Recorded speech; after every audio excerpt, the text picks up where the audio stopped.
veces hemos venido a la Biblia y hemos visto versículos en Job, ya no se diga en Génesis, en el Antiguo Testamento, en los Salmos, en las palabras de Cristo que hemos leído, y que de forma desapercibida no nos atrajo la atención ese versículo o ese pasaje, en la forma en que cuando tú creces y maduras espiritualmente y sigues a Jesús, comienza tu entendimiento a expandirse y a entender las cosas que hace un mes o hace 6 meses no entendías. ¿Recuerdan ustedes cuando Cristo en Juan les decía a los discípulos: de verdad les digo que ahora estoy, no estaré, pero vendré a vosotros? Y dice la Biblia que los discípulos comenzaron a preguntarse: ¿de qué está hablando?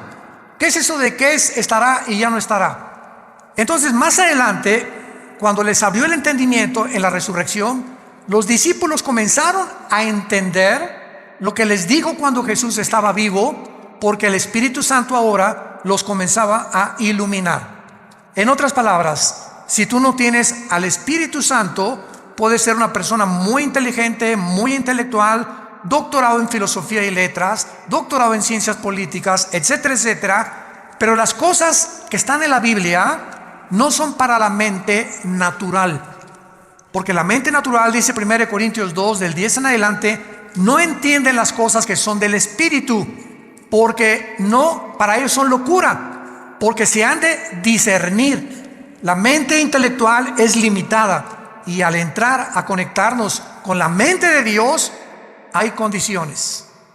Dios no se va a revelar a cualquier ser humano simplemente porque quiera venir y pues a ver qué dice estas cosas. No, la Biblia es hecha por hombres, son leyendas, hay contradicciones. Mira nada más los genocidios, mandaron matar a todos los cananitas. ¿Qué es eso? Entonces la mente natural choca contra los pensamientos de Dios. ¿Por qué? Porque tú quisieras reducir los pensamientos de Dios al cerebro de cochinilla que tenemos, al cerebro de caracol que tenemos, y es imposible. Entonces se necesita la intervención sobrenatural del Espíritu Santo entrando a tu vida cuando recibes a Jesús, para que Él comience a decirte: esta es la A, esta es la B, la C. Vamos a comenzar con sumas, después con restas, con divisiones, nos brincamos a quebrados, después a matemáticas, álgebra integral, etcétera, etcétera, raíz cuadrada. Y así es en todas las áreas del conocimiento. Entras a una clase de japonés y la primera clase, esta es la A, la B, cualquier idioma que quieras estudiar, francés, inglés, alemán, comenzamos con el verbo to be, con el verbo ser o estar. Yo soy, tú eres, él es, nosotros, etcétera, etcétera, porque es la estructura para formar las demás oraciones o sentencias. Así es la Biblia. Tú tienes que comenzar a entender que comenzamos desde el principio. Entonces esta serie, se los digo y lo vuelvo a repetir, y lo digo con todo mi corazón, es la serie más profunda que he estudiado y que he compartido. De todos los 40 años que Dios nos ha concedido en compartir este mensaje, esta serie, La Dimensión Invisible, de veras es una de las series con más profundidad sobre las cosas que están en la Biblia y que, como hace una conferencia lo compartí, no las habíamos visto o no nos habíamos detenido a pensar realmente lo que estaba ahí en la Biblia. Y vamos a continuar con los gigantes, porque actualmente una de las cosas más maravillosas que hay es que estamos ante un mundo científico que nos rodea, que siguen tratando a través de los métodos científicos como el carbono 14, el potasio argón, la radioactividad, tratar de estudiar los fósiles, qué antigüedad tienen las pirámides de Egipto, por qué las pirámides de Egipto es imposible. Esto ya es una afirmación científica. Ya los científicos están de acuerdo en el siglo XXI que es imposible que los seres humanos hayan construido las pirámides de Egipto. Es imposible que los mayas hayan podido, sin telescopio, sin calendario, sin calculadora, hacer el calendario de 365 días. Es imposible que las ruinas de Machu Picchu en Perú hayan podido subir piedras de 8 o 10 toneladas a un cerro que cualquier persona en sus 5 sentidos no lo haría. ¿Por qué quiero construir un monstruo cargando esas piedras? ¿Cómo las subieron? cómo acomodaron las de 14, 15 toneladas de Egipto, el sistema de impermeabilización que tiene las pirámides de Giza en el Cairo. Han pasado 4.500, 5.000 años y no les ha afectado la erosión, el polvo, la lluvia. Cómo es que están alineadas todas a la constelación de Orión y a las estrellas en el cielo de una forma matemática y científica, cuando la astronomía hasta Galileo Galilei, 1600 tantos, comenzó con el telescopio. Todos estos misterios o enigmas, pues la ciencia está tratando de explicar. Y hasta ahorita, si tú sintonizas un canal que se llama Discovery Channel, vas a encontrar cuál fue la conclusión. Repito, que ya se aceptó científicamente, fueron los extraterrestres. Es la única explicación que el mundo tiene. ¿Cómo es posible que hace 4.000 años tuvieran un conocimiento cuando en el siglo XX comenzamos a descubrir las grúas, comenzamos a descubrir los métodos tecnológicos para construir, para cargar, etcétera, etcétera, para medir, para observar las estrellas, las calculadoras, las computadoras? ¿Cómo es posible que la gente haya sido más inteligente hace 4.500 años que los seres humanos del siglo XXI, con los instrumentos y la tecnología que ahora nos ayuda a poder discernir y construir? Entonces, ustedes, señores maestros de la universidad que nos escuchan, que enseñan a sus alumnos que venimos del Chita, que el hombre está evolucionando, por favor, es una contradicción histórica, porque la historia demuestra lo contrario, que antes eran más inteligentes que nosotros, y ahí está la prueba. Entonces, ¿cómo es posible que digamos que venimos de las cavernas? Pues claro que hay cavernarios y hay tribus todavía en el África y en las islas alrededor del África y de Australia que viven como en la edad de piedra, pero no significa que todos venimos de ellos. Entonces nos damos cuenta que el hombre tiene una contradicción cuando se mete a estudiar realmente la Biblia. Y cuando venimos a este libro nos habla y nos confirma que efectivamente hubo extraterrestres en el mundo. Pero esos extraterrestres no son marcianos, ni jupiterianos, ni saturnianos, ni venusinos, sino que este mundo fue visitado por ángeles caídos que produjeron monstruos. Durante 1000 años este planeta fue habitado por gigantes y se les llama en la Biblia los Nefilim, que significa en el hebreo los caídos, que se encuentran en Génesis 6. Consigan la conferencia anterior, ahí expliqué todo esto. Una mezcla genética entre la semilla de Satanás a través de los ángeles y las mujeres, que la misma Biblia en el libro de Judas, antes del Apocalipsis, nos explica, porque la Biblia no es de interpretación privada, que estos ángeles fueron en pos de vicios, igual que los sodomitas, contra naturaleza. Y entonces, así como Sodoma y Gomorra son conocidas, dos ciudades destruidas por Dios, porque el hombre dejó la hombría, que en lugar de la hombría es ser atraído por una mujer, el hombre comenzó a sentirse atraído por el hombre, las mujeres por las mujeres, y en ese momento el ser humano pierde la brújula y comenzamos a desconectarnos de nuestra realidad. Y si tú como hombre tienes el cromosoma Y, que determina el sexo masculino, eres hombre. Y si tienes los cromosomas XX, eres mujer. Entonces, si tú tienes genéticamente un cromosoma que es el que determinó tu género, y tu mente te dice que no eres genéticamente lo que la ciencia y la naturaleza dice, tu vida es una lucha no contra Dios, contra la naturaleza, contra tu propia naturaleza. Y claro que consecuentemente contra Dios, porque Él es el que nos creó.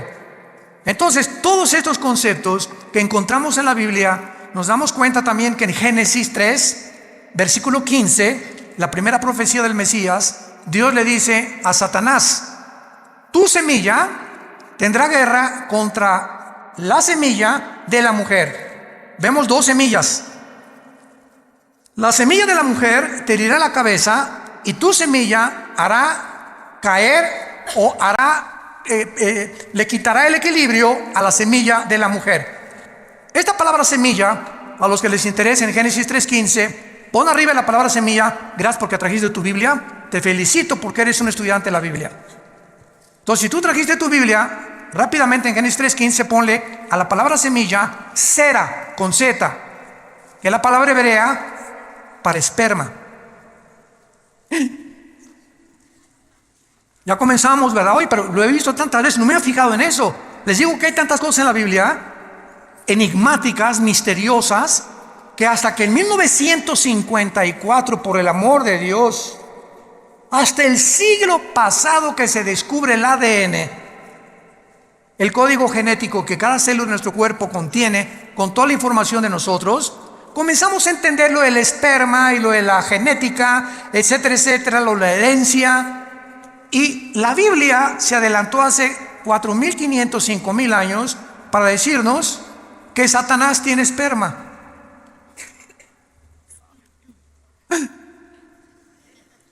No me mires, en tu Biblia y en mi Biblia lo dice. La semilla de Satanás vendría el anticristo, y de la semilla de la mujer vendría el Mesías. Y comenzamos a interrogarnos. Eso es estudiar profundamente la Biblia. A ver, me voy a detener nada más en este versículo. Número 1, dos misterios. 1, la mujer no contiene la semilla.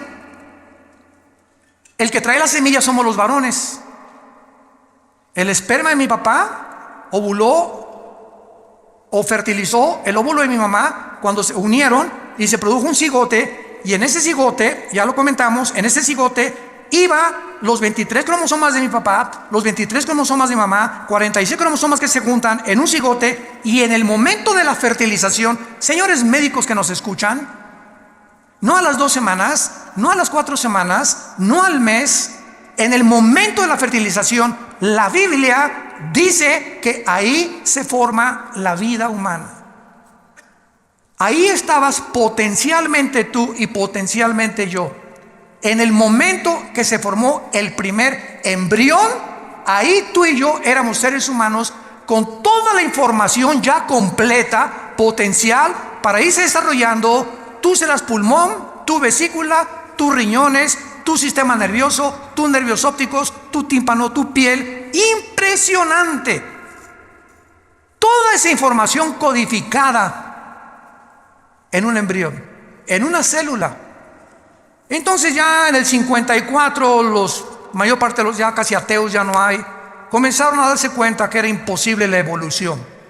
La genética contradice, niega, destruye a cualquier persona que continúe tercamente insistiendo que venimos de tus abuelitos los chitas o de tu padrino el orangután. Imposible genéticamente. Hasta ahorita no hay un cambio, una mutación de una especie a otra especie, pero se sigue enseñando. ¿Por qué? Porque el hombre no es posible que descubra en el universo que le rodea los secretos que le pertenecen a Dios. Nuestra mente es demasiado finita, y aquellos que han luchado contra Dios como los ateos acaban locos. Toda la historia de los ateos del siglo pasado, vean cómo acabaron todos. Friedrich Nietzsche, Jean-Paul Sartre, Bertrand Russell, el doctor Sam Harris, y todos esos, ¿verdad?, acabaron locos en el manicomio o degenerados sexualmente.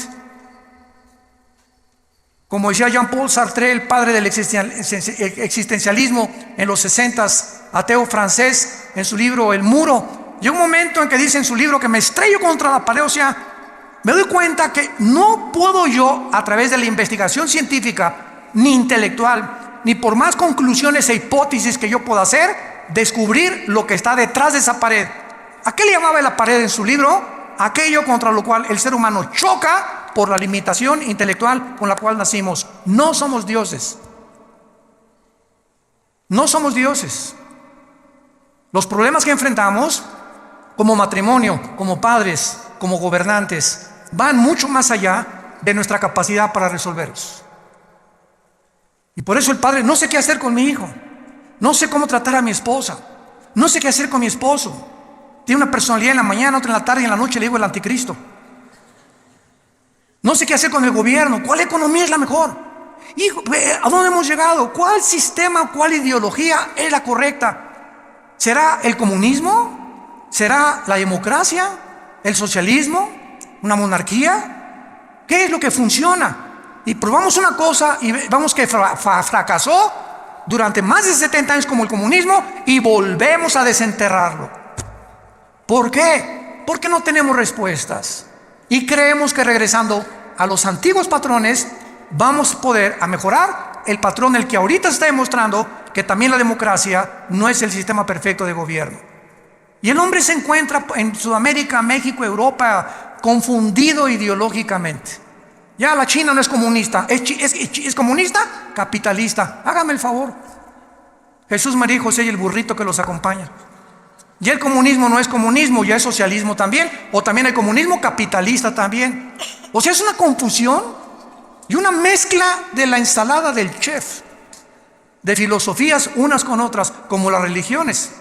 Ahorita religiones que es una mezcla de cristianismo con filosofías orientales y con brujería. Vean nomás qué ensalada, lo que meten en una olla, porque el ser humano sigue buscando la verdad. Aquí está. Yo soy el camino, yo soy la verdad, yo soy la vida, dijo Jesucristo hace 2000 años. ¿Dónde está la luz? En tu luz veremos la luz.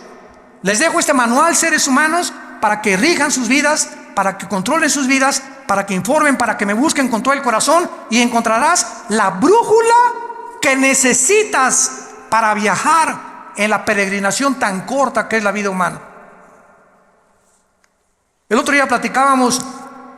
Hay un piloto que es vecino de nosotros, en la casa de ustedes, de American Airlines, y me decía: Armando, cuando tú vas volando, él vuela pilotos de Boeing grandísimos, ¿verdad? Me dice, ¿sabes una? Le digo, ¿y cómo le haces, por ejemplo, si sales de Dallas o sales de Chicago y vas a España? ¿Cómo te diriges el mundo? Claro, su GPS le dice el norte, sur, lo que tú quieras, ¿no? Le digo, y al llegar a un aeropuerto, por ejemplo, ¿cómo sabes dónde está el aeropuerto, no? ¿Cómo sabes dónde aterrizar? ¿Cómo sabes en qué posición poner para etcétera, etcétera? Y me dijo, todo es por instrumentos. No tiene nada que ver nuestra capacidad, es por instrumentos.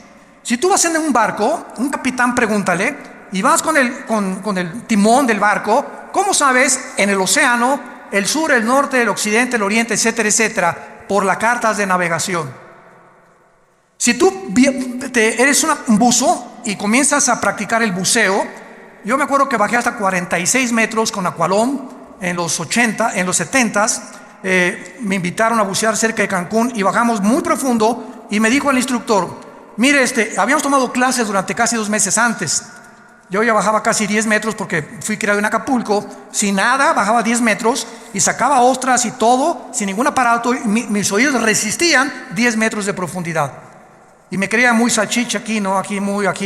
Y me dice mi instructor: nunca bajes sin un reloj que te diga dónde estás. Yo, ¿cómo? Me dices que cuando buceas, pasando los 25 o 30 metros, el buzo no sabe si está bajando, si está así, o si está así, o si está subiendo. Entonces necesitamos un reloj que nos diga abajo que vas bajando o que ya vas subiendo. Y también me dijo, cuando subas a la superficie, nunca subas así derechito, verticalmente, porque se te pueden formar burbujas de oxígeno en la sangre y te mueres. Entonces, ¿cómo se sube? Así, poco a poco, para que tu cuerpo se vaya adaptando después de 30, 40, 50 metros o más. Y así, porque esas son las reglas del buceo. Ahora, para vivir, ¿necesitamos una carta de navegación? ¿Necesitamos instrumentos? Saben ustedes que sin esto estás perdido. Y esta es la razón por la cual tu vida está naufragando. Porque estás en un océano, que es la vida, donde a tu familia la estás llevando a los arrecifes tal vez. Vas volando con tu familia en un avión sin saber a dónde vas a llevar a tu familia. Porque según tus suposiciones estás bien, pero no has querido tener la humildad que choca contra tu orgullo de reconocer que necesitas a Dios. Y estás buceando con tu familia y estás hundiendo a tu familia en lugar de estar sacándola a la superficie. ¿Por qué? Porque no tienes cartas ni instrumentos que te digan a dónde dirigirte. Entonces, si Dios existe, es lógico que nos haya dejado un manual, y es la Biblia. El primer libro en haber sido impreso en la imprenta de Gutenberg. El primer libro en haber sido impreso. El libro más vendido y más traducido a más dialectos y el más vendido de casi después de 1500 años en las librerías. Sigue teniendo el récord de ventas en el mundo. Es el bestseller. Y casi la mayor parte de las personas que la compran la Biblia la tienen en su casa llena de polvo. Ahí la tienen de vez en cuando. No, pues sí, ¿verdad? Porque no han sido movidas por el Espíritu Santo a descubrir y a comenzar a caminar con Dios. Si tú le dedicas 15, 10, 20 minutos en la mañana y antes de acostarte a leer la Biblia. Muy bien. Vemos nosotros en el Antiguo Testamento que cuando se mezclaron los ángeles con las mujeres, Génesis capítulo 6, no sabemos qué pasó. Lo único que sabemos es que hubo un producto. Mezcla ángeles, seres humanos. Hubo un producto que se llamaron los gigantes. Génesis 6, versículo 4. Y estos gigantes se tradujo de la palabra Nefilim. Nepilim, N de enana, P de papá, con H intermedia. Nepilim, que significa los caídos. Estos Nefilim o estos gigantes estuvieron desde el tiempo del diluvio hasta el tiempo de David. Recuerden en 1 Samuel 17 que uno de estos descendientes de los gigantes, de los Nefilim, se enfrentó al ejército de Saúl, ¿se acuerdan? Es una historia de la escuela dominical. Y entonces este gigante se llamaba Goliat y tenía 4 otros hermanos de gigantes. Y David se enfrentó con él y sabemos la historia con la onda, ¿verdad? Que le pegó aquí exactamente en el entrecejo y cayó el gigante, agarró David la espada y le cortó la cabeza. David fue el último en la Biblia que terminó con la raza de gigantes. Ahora bien, vayamos a introducirnos un poco más en la Biblia. Veamos en el libro de Deuteronomio a estos gigantes, que tal vez tampoco ni siquiera se predica de esto, desgraciadamente. Vamos a comprobar y a corroborar de qué manera poblaron el mundo antiguo y de qué manera estos gigantes eran enemigos tanto de Dios como del pueblo de Dios. Y estos gigantes también fueron los que impidieron o trataron de impedir que cuando Moisés, Números capítulo 13, envía a los espías, ¿se acuerdan?, a Canaán. Se encuentran con estos gigantes en Canaán. Tenían controlado Canaán, que era la tierra que le correspondía al pueblo de Israel. Y regresan con Moisés. Moisés no. Canaán está, unos hombres parecíamos langostas comparados con ellos. Y solo Josué y Caleb dijeron, oh, el gigante más grande es Dios. Y si Dios es nuestro gigante, es más grande que estos gigantes y podemos entrar a Canaán. Que es la mentalidad que el cristiano tiene que tener. Pero vamos a ver algunos pasajes en la Biblia para que hagamos estos descubrimientos maravillosos. En Deuteronomio capítulo 2, versículo 10 y 11, dice así: los emitas habitaron en ella antes, pueblo grande y numeroso y alto, alto como los hijos de Anac. Por gigantes eran ellos, tenidos también como los hijos de Anac, y los moabitas les llamaban emitas.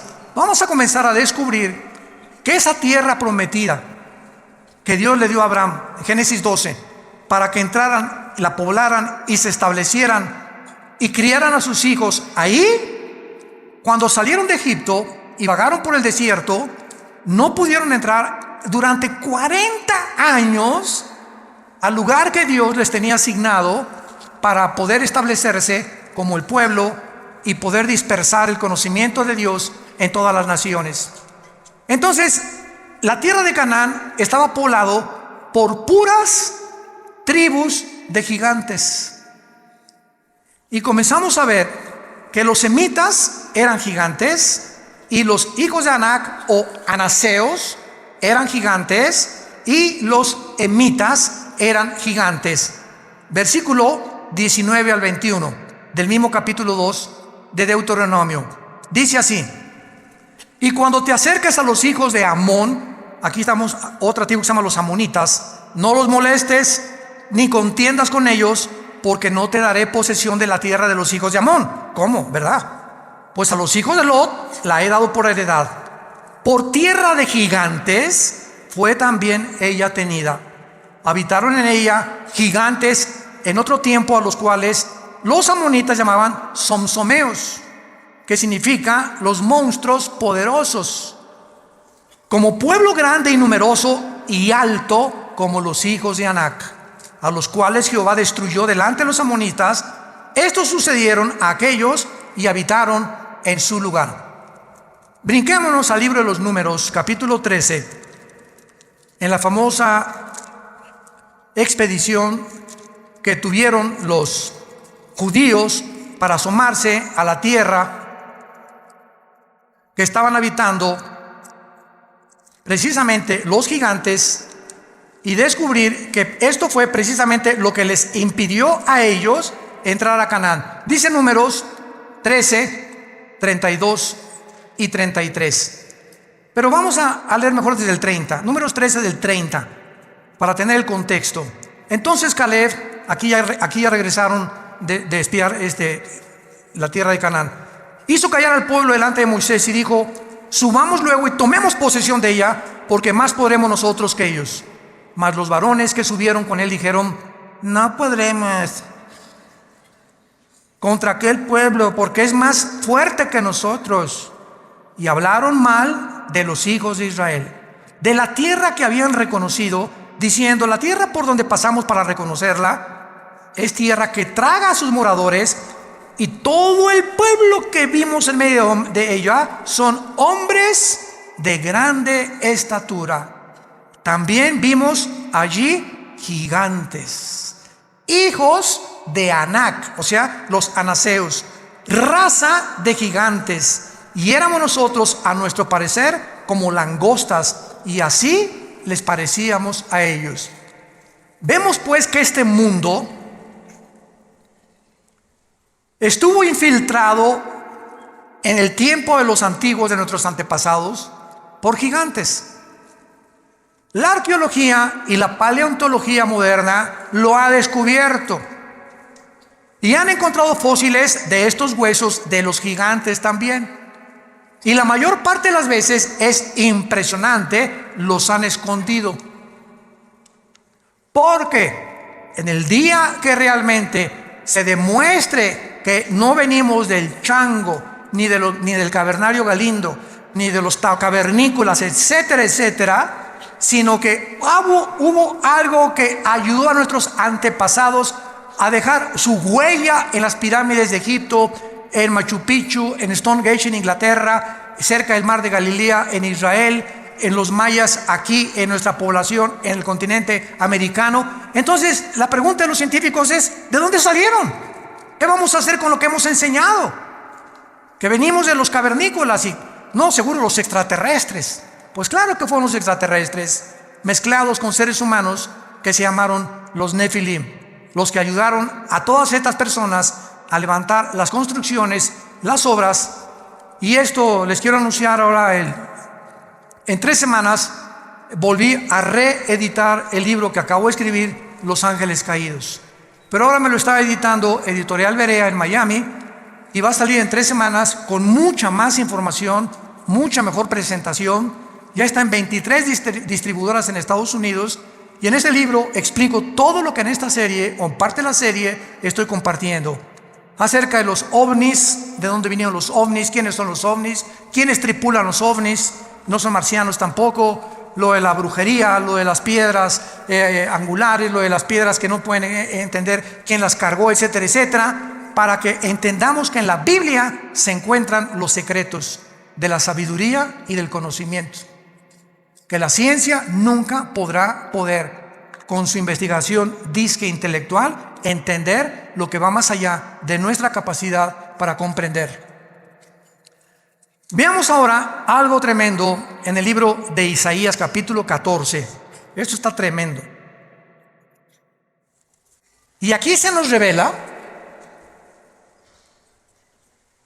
Isaías 14, se nos revela ni más ni menos qué va a pasar cuando el anticristo descienda al Sheol.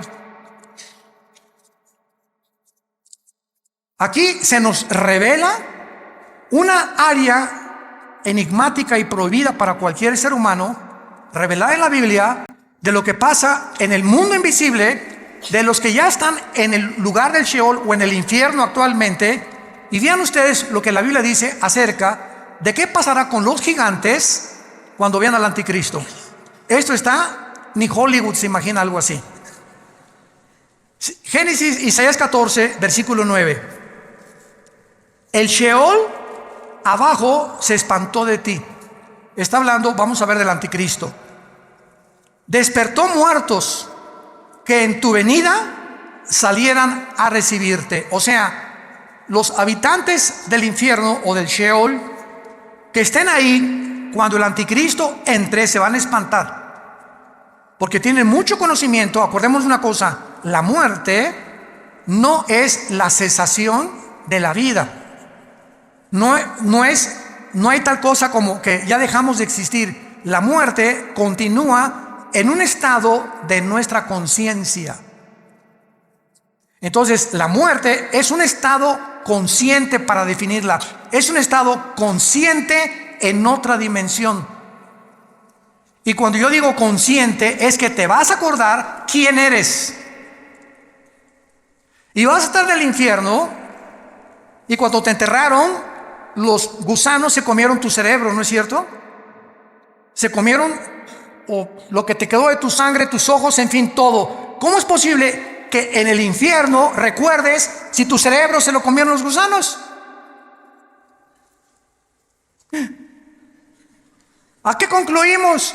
Que la memoria, los sentimientos y las emociones no están en el cerebro. Continúan estando con nosotros sin el cerebro que teníamos, por lo que pertenecen a la dimensión espiritual.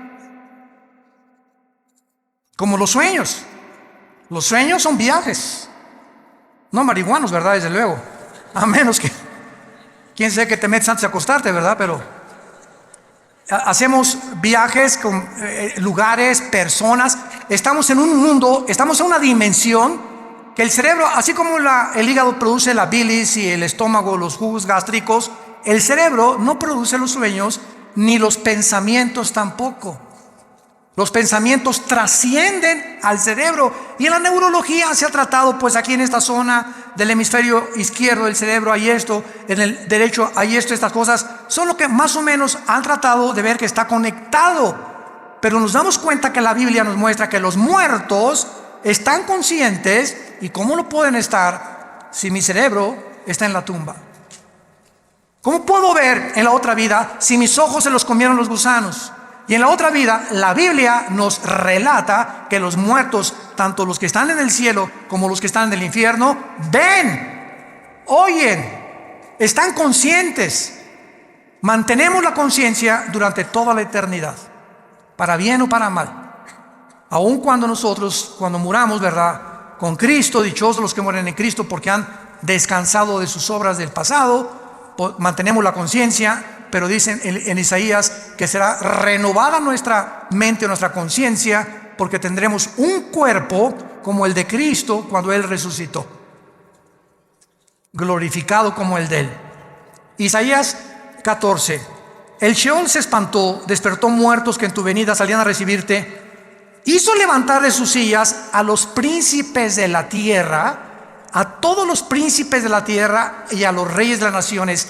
Qué interesante que mientras estamos en vida anhelamos puestos políticos.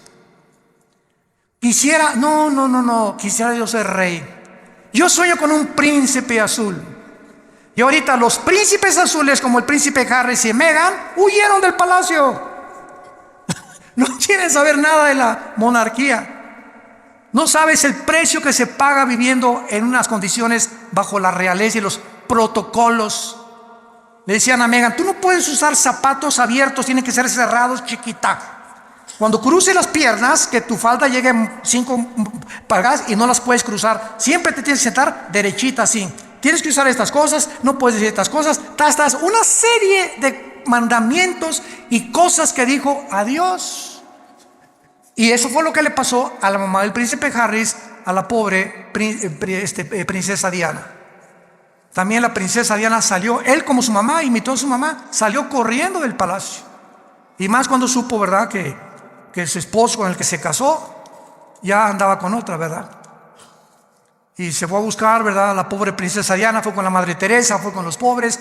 Bueno, vemos todas estas cosas. Entonces, qué interesante que encontremos aquí que el Espíritu Santo a los primeros personajes que nos retrata son a los gobernantes y a los reyes. Y nos damos cuenta que al que mucho se le da, mucho se le va a pedir. Entonces, cuidado políticos que nos escuchan, cuidado jueces que nos escuchan, cuidado personas que tienen en su poder la autoridad de juzgar, de meter a la cárcel, de sacar a la cárcel, porque Dios los va a juzgar con una vara mucho, mucho más grande. Porque esta autoridad es delegada, no es de ellos, es delegada por Dios. Romanos 13, no hay autoridad más que de parte de Dios, y la que hay por Dios ha sido establecida. De manera que el que resista a la autoridad resiste a Dios. Por eso se nos manda someternos a nuestros gobiernos. Que mi gobierno es comunista, mi gobierno es socialista, mi gobierno es esto, mi gobierno es el otro. Oremos por el gobierno, oremos por nuestros gobernantes. Lo único que va a cambiar es la oración. Nada va a cambiar a México, ni a Guatemala, ni a Estados Unidos, ni a Inglaterra, más que nuestra vida. Y así como tú ves, mi oración le podrá cambiar las cosas. Tan chiquita que soy, tan chiquito que soy, ¿me oirán los ángeles también? No, los ángeles no te están escuchando. Te está escuchando Dios, Jesús y el Espíritu Santo. Y así como estás de chiquita y pareces que no valemos nada, cuando nos hincamos, movemos la geografía cósmica y movemos el cosmos con la oración de un solo santo. Puede mucho, al grado que Elías detuvo la lluvia 3 años y medio. Pero ya no soy Elías, me dicen Pancho. Dice en Santiago capítulo 5, Elías oró y la oración del justo puede mucho. Dándonos un ejemplo nada más, que cuando tomas en serio a Dios, no te imaginas el poder de la oración. No nos imaginamos. Y más cuando oramos todos. Vamos a orar todos diario ahora por nuestro gobierno. Que Dios les dé sabiduría, que México tenga paz. Y dice a continuación, versículo 10: todos ellos darán voces y te dirán: ¿tú también te debilitaste como nosotros y llegaste a ser como nosotros? O sea, cuando el anticristo gobierne, todo el mundo lo va a ver. ¿Quién como él? Dice Apocalipsis 13. Y con poderes, y va a hacer que caiga fuego del cielo y milagros, esto y el otro. Una inteligencia diabólica increíble. Va a resolver los problemas de la economía, de la pobreza, todo. Va a ser un genio que el mundo se va a hincar delante de él y va a decir: este es el Mesías, este es el líder que necesitaba el mundo. Y cuando baje al infierno, los que murieran van a decir: ¿eras tú?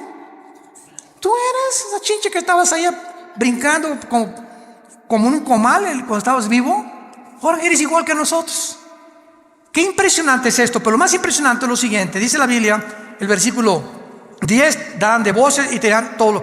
Pero la palabra, apunten ustedes por favor, en el versículo 9: el Sheol abajo se espantó de ti, despertó muertos. Esa palabra muertos es la palabra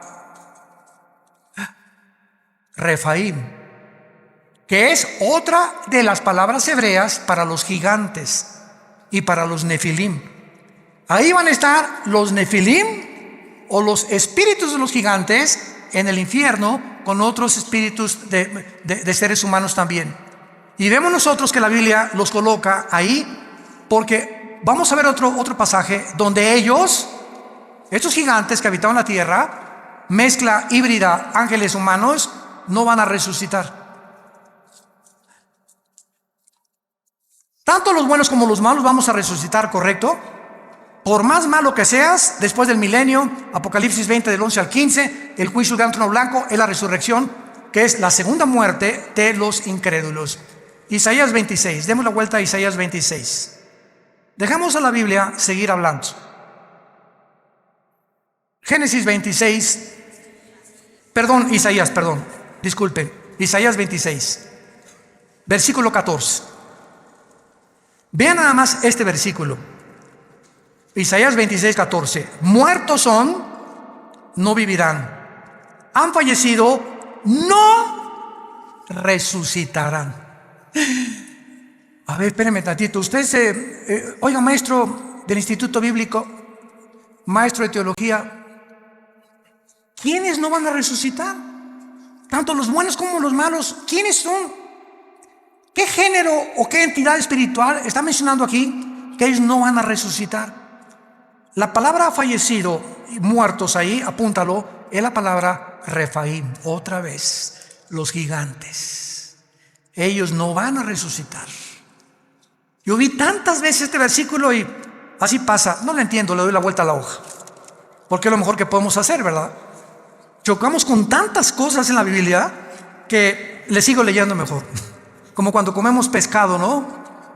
Ahí me encanta el guachinango, así me encanta así uno entero, frito al mojo de ajo. Y lo quitas, ¿verdad? Le quitas la cabeza, etcétera, etcétera. Y lo comienza a comer, le quitas el espinazo, la colita, la chupas, es rica. Pero vas a encontrar muchas espinas todavía.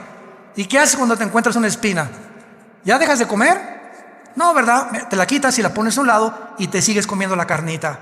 Así es la Biblia. Nos encontramos con tantas espinas que no porque no lo entienda la voy a dejar de leer. Voy a dejarla y voy a seguir comiendo lo que creo que puedo entender.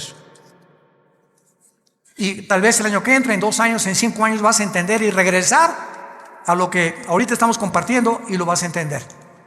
Así es la palabra de Dios. Muy bien. Ahora entonces vemos claramente, ¿verdad?, que durante los días de Moisés y Josué, muere Moisés, Josué se encarga de matar a los gigantes.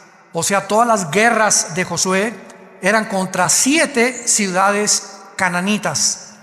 La primera, acuérdense que fue Jericó, ¿se acuerdan? Que cayeron los muros de Jericó cuando los sacerdotes tocaban los shofares, cuando oyeron tutú, tutú en la 7ª vuelta, se cayeron para que aprendieran que no es con espada ni con ejército, es con el Espíritu de Dios. Que no hay inteligencia ni conocimiento ni sabiduría contra Dios.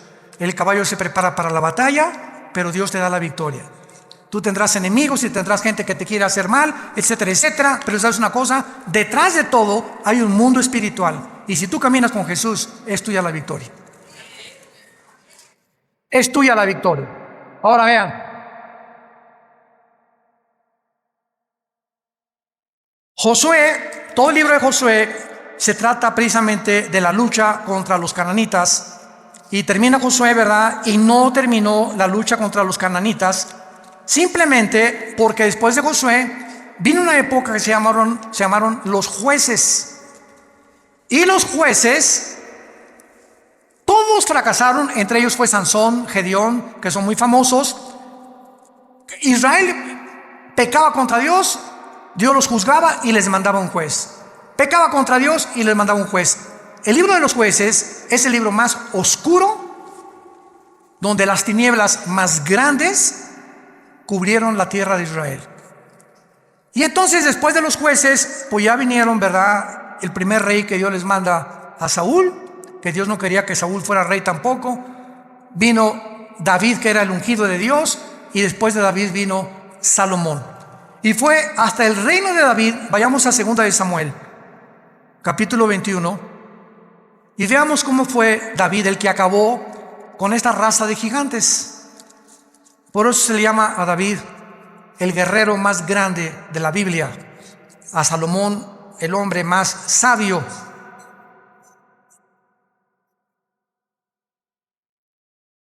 Y a Sansón el hombre más fuerte.